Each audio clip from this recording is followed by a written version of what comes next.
வணக்கம். தமிழகத்தில் உள்ள அனைத்து மாவட்ட நிகழ்வுகளை உங்கள் வரவேற்பறைக்கு கொண்டு வந்து சேர்க்கும் தமிழ்நாடு 360க்கு உங்களை வரவேற்பது நான் ராஜலட்சுமி கார்த்திக். முதலில் தலைப்புச் செய்திகளை பார்க்கலாம். தமிழகத்தின் பல்வேறு பகுதிகளில் உள்ள முருகன் கோவில்களில் சூரசம்ஹார நிகழ்ச்சி கோலாகலம். அதர்மத்தின் உருவாக திகழ்ந்த சூரபத்மனை வெற்றிவேலால் வதம் செய்தார் முருகப்பெருமான்.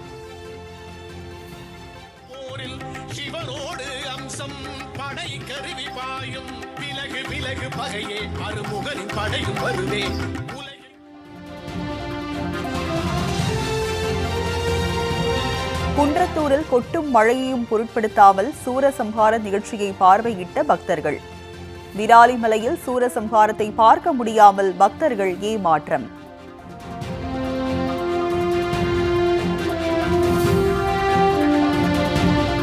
திருவண்ணாமலை மாவட்டம் செய்யாறில் புறப்பட்ட சிறிது நேரத்தில் பழுதாகி நின்ற அரசு பேருந்து. தள்ளி சென்ற அரசு பேருந்தை ஸ்டார்ட் செய்த பயணிகள்.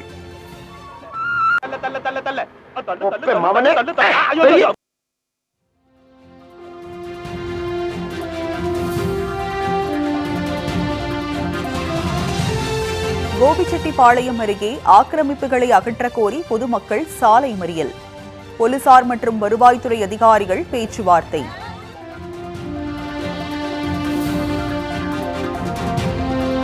பார் போற்றும் தஞ்சை பெரிய கோவிலில் 1039வது சதய விழா நாளை தொடங்குகிறது.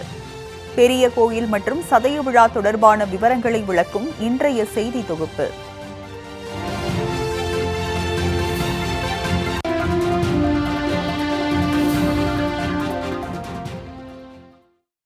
இனி செய்திகளை விரிவாக பார்க்கலாம். தமிழகத்தின் பல்வேறு பகுதிகளில் உள்ள கோயில்களில் சூரசம்ஹார நிகழ்ச்சி கோலாகலமாக நடைபெற்ற நிலையில் சூரபத்மனை முருகப்பெருமான் வெற்றிவேலால் வதம் செய்தார். தமிழ் கடவுள் முருகனுக்குரிய விழாக்களில் கந்தசஷ்டி விழா மிகவும் முக்கியத்துவம் வாய்ந்தது. அந்த வகையில் ஐப்பசி மாத வளர்ப்பிறை நாளான கடந்த 2ஆம் தேதி கந்தசஷ்டி விழா தொடங்கியது. விழாவின் முக்கிய நிகழ்வான சூரசம்ஹாரம் நேற்று நடந்தது.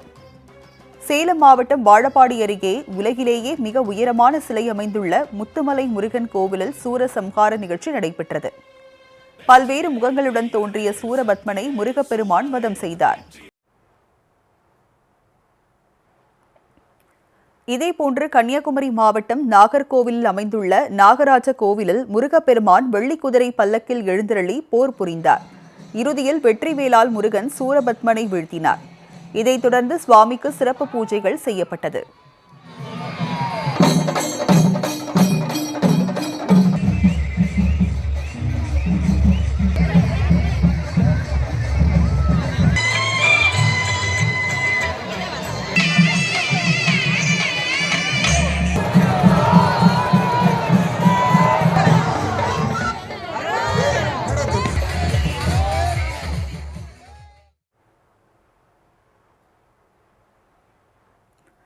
திருப்பூர் மாவட்டம் அவிநாசி திருமுருகநாத சுவாமி கோவிலில் நடந்த சூரசம்ஹார நிகழ்ச்சியில் ஆயிரக்கணக்கான பக்தர்கள் கலந்து கொண்டு வழிபாடு செய்தனர்.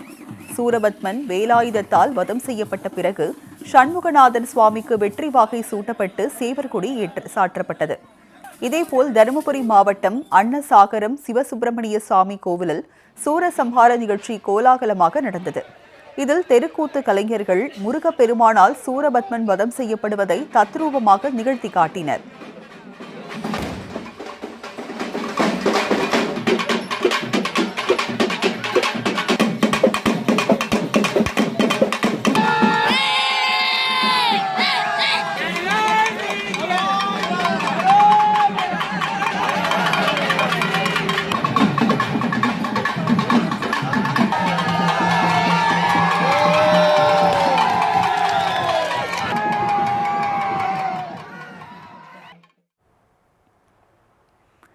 விராலிமலை சுப்பிரமணிய சுவாமி கோவிலில் முன்னறிவிப்பின்றி சூரசம்ஹாரம் மலையடிவாரத்தில் நடைபெற்றதால் வழக்கமான இடத்தில் காத்திருந்த பக்தர்கள் பெரும் ஏமாற்றம் அடைந்தனர். புதுக்கோட்டை மாவட்டம் விராலிமலையில் சுப்பிரமணிய சுவாமி கோவில் அமைந்துள்ளது. வருடந்தோறும் விராலிமலை சட்டமன்ற உறுப்பினர் அலுவலகம் அருகே சூரசம்ஹாரம் நடைபெறுவது வழக்கம். இதையொட்டி நேற்று அப்பகுதியில் ஆயிரக்கணக்கான பக்தர்கள் சூரசம்ஹார நிகழ்ச்சியை காண குவிந்தனர். இந்நிலையில் விராலிமலையில் நேற்று மாலை கனமழை வெளுத்து வாங்கியது. இதனால் சுப்பிரமணிய சுவாமி கோயில் சூரசம்ஹார நிகழ்ச்சி மலையடிவாரத்தில் நடைபெற்றது.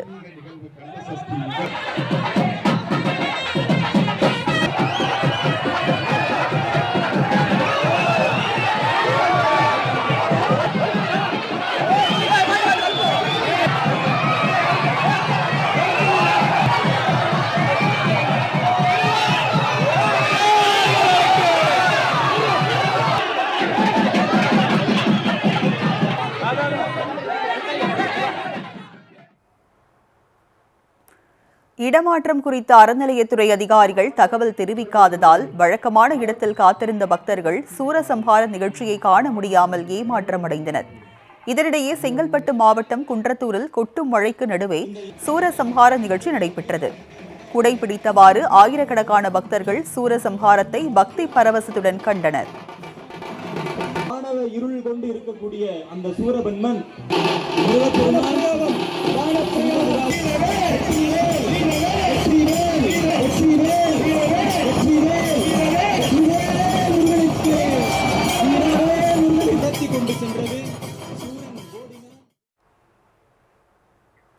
செய்யாறில் புறப்பட்ட சிறிது நேரத்திலேயே பழுதாகி நின்ற அரசு பேருந்தை பயணிகள் தள்ளி சென்று ஸ்டார்ட் செய்தனர்.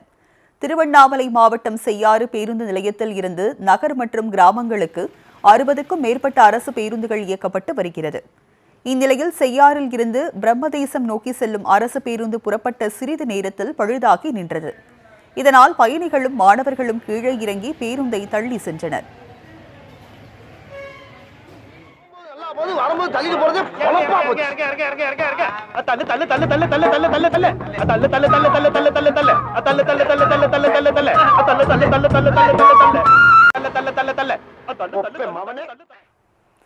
சிறிது நேர போராட்டத்திற்கு பிறகு பேருந்து ஸ்டார்ட் ஆனதால் பயணிகள் அதில் ஏறி பயணித்தனர். அரசு பேருந்துகள் இதுபோல் அடிக்கடி பழுதாகி நிற்பதாக பயணிகள் குற்றம் சாட்டியுள்ளனர். எனவே அரசு பேருந்துகளை முறையாக பராமரிக்குமாறு போக்குவரத்து துறைக்கு அவர்கள் கோரிக்கை விடுத்துள்ளனர். கோபிச்செட்டிப்பாளையம் அருகே ஆக்கிரமிப்பு குடிசைகளை அகற்ற வலியுறுத்தி 100க்கும் மேற்பட்டோர் கையில் பட்டாக்களுடன் வந்து சாலை மறியலில் ஈடுபட்டனர். ஈரோடு மாவட்டம் கோபிச்செட்டிப்பாளையம் அருகே பெரிய கொடிவேரி பேரூராட்சிக்கு உட்பட்ட 15 வார்டுகளில் வீடு இல்லாத 650 குடும்பங்களுக்கு கடந்த 2012ஆம் ஆண்டு பட்டா வழங்கப்பட்டது. பல வருடங்கள் ஆகியும் பொதுமக்களுக்கு வழங்கப்பட்ட நிலத்தை அரசு அதிகாரிகள் அளவீடு செய்து தரவில்லை என கூறப்படுகிறது. இதனால் வெளியூரை சேர்ந்த சிலர் அரசு ஒதுக்கிய நிலத்தில் குடிசைகளை அமைத்து சட்டவிரோதமாக குடிபெயர்ந்துள்ளதாக தெரிகிறது. இதை கண்டித்து 100க்கும் மேற்பட்டோர் கையில் நிலப்பட்டாவுடன் வந்து வீரச்சின்னானூர் பிரிவு அருகே சாலை மறியலில் ஈடுபட்டனர்.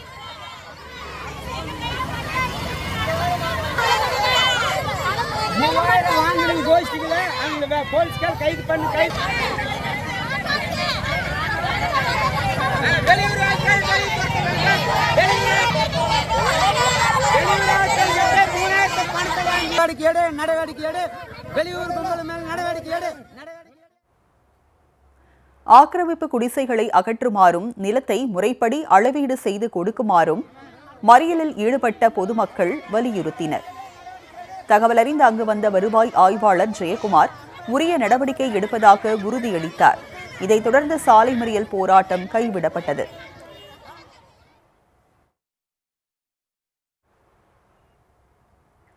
சிவகங்கையில் மளிகை கடை திறந்தவுடன் சேவகமூர்த்தி ஐயனார் கோயில் மாடுகள் முதல் ஆளாக உள்ளே சென்று தானியங்களை சாப்பிட்டு வருவது அனைவரையும் வியப்பில் ஆழ்த்தியுள்ளது.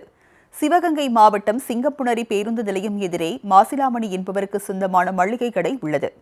இந்த மளிகை கடை திறக்கும் முன்பே கடைவாசலில் சேவக பெருமாள் கோயில் மாடுகளும் கன்றுக்குட்டிகளும் வந்து நிற்பதாக சொல்லப்படுகிறது. உரிமையாளர் கடையை திறந்தவுடன் முதல் ஆளாக உள்ளே நுழைந்த மாடுகளும் கன்றுக்குட்டிகளும் தானிய பொருட்களை ருசி பார்த்து வருகின்றன.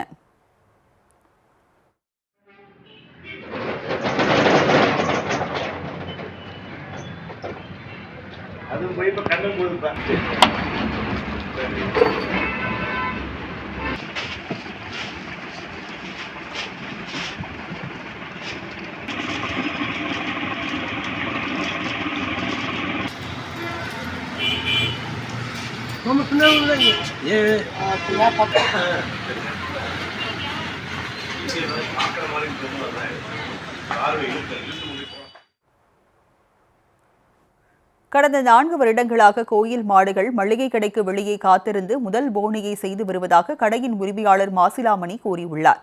இதன் மூலம் சேவகமூர்த்தி ஐயனாரை தங்களது கடைக்கு வந்து செல்வதாக அவர்கள் தெரிவித்துள்ளனர். சேலத்தில் நடைபெற்ற மாநில அளவிலான பேண்டு வாத்திய போட்டியில் 200க்கும் மேற்பட்ட மாணவியர்கள் கலந்து கொண்டனர். சேலம் கோட்டை அரசினர் மகளிர் மேல்நிலைப் பள்ளியில் பள்ளிக் கல்வித்துறை சார்பில் மாநில அளவிலான மகளிர் பேண்டு வாத்திய போட்டி நடத்தப்பட்டது.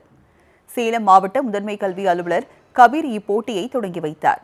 இதில் சென்னை, கோவை, திருச்சி, சேலம், சிவகங்கை உள்ளிட்ட 8 அணிகளை சேர்ந்த மாணவிகள் கலந்து கொண்டனர்.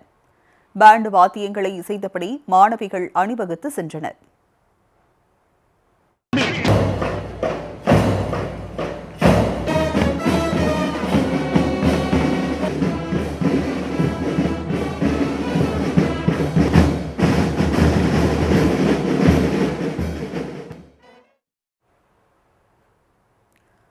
சிறந்த அணிவகுப்பு மற்றும் வாத்தியங்களின் இசை அடிப்படையில் நடுவர்கள் மாணவிகளுக்கு மதிப்பெண்களை வழங்கினர். இந்த இசை போட்டியை பல்வேறு பள்ளிகளை சேர்ந்த மாணவர்களும் ஆசிரியர்களும் ஆர்வமுடன் கண்டு ரசித்தனர்.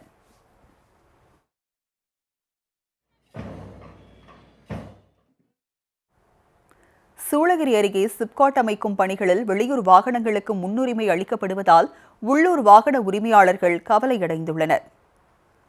சூளகிரி கிருஷ்ணகிரி மாவட்டம் ஒசூரில் 2 சிப்காட் தொழிற்பேட்டைகள் இயங்கி வருகிறது. இந்நிலையில் சூளகிரியை அடுத்து குண்டுகிருக்கி, அட்ராக்கடப்பள்ளி ஆகிய கிராமங்களில் 2000 ஏக்கர் பரப்பளவில் 3வது சிப்காட் அமைக்க முடிவு செய்யப்பட்டது. தற்போது சிப்காட் தொழிற்பேட்டைக்கான நிலத்தை சமன் செய்யும் பணி தீவிரமாக நடைபெற்று வருகிறது. இதில் வெளியூரை சேர்ந்த JCB மற்றும் லாரிகளுக்கு மட்டுமே முன்னுரிமை வழங்கப்படுவதாக கூறப்படுகிறது. பிற மாவட்ட வாகனங்களுக்கு வழங்கக்கூடிய வாடகையை கேட்டும் தங்களை சிப்காட் நிர்வாகம் புறக்கணிப்பதாக உள்ளூர் வாகன உரிமையாளர்கள் வேதனை தெரிவித்துள்ளனர். மருதான்பள்ளி இங்கெல்லாம் பார்த்தீங்கன்னா குண்டுகுருக்கி, அட்ரகான்பள்ளி இதெல்லாம் சிப்காட் உருவாக்கிட்டு இருக்காங்க. இங்கே வந்து லோக்கல் வண்டிகள் எந்த வண்டிகளுக்கும் வேலை கொடுக்காம எல்லாம் வெளியே வண்டி கொண்டாந்து ஓட்டிகிட்டு இருக்காங்க. நாங்கள்லாம் வேலை இல்லாமல் 1 மாதத்துக்கு மேலே ஆச்சு வண்டிங்க ஓடி.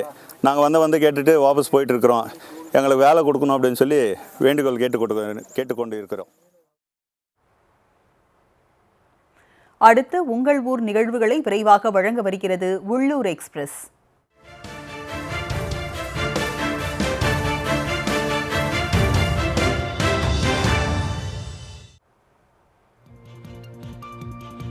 ராமநாதபுரம் மாவட்டம் பாம்பன் புதிய பாலத்தில் 90 கிலோமீட்டர் வேகத்தில் ரயிலை இயக்கி சோதனை செய்யப்பட்டது. ராமேஸ்வரம் தீவை மண்டபத்துடன் இணைத்து அமைக்கப்பட்ட பழைய ரயில்வே பாலம் அருகே ரூபாய் 550 கோடி செலவில் புதிய பாலம் அமைக்கப்பட்டது. இந்நிலையில் பணிகள் அனைத்தும் நிறைவடைந்ததை அடுத்து புதிய ரயில் பாலத்தில் 3 ரயில் பெட்டிகளுடன் 90 கிலோமீட்டர் வேகத்தில் மண்டபம் முதல் ராமேஸ்வரம் வரை சீறி பாய்ந்து ஓடிய ரயிலை சுற்றுலா பயணிகள் கண்டு ரசித்தனர். இந்த பாலத்தை பிரதமர் மோடி திறந்து வைக்க உள்ளார் என்பது குறிப்பிடத்தக்கது.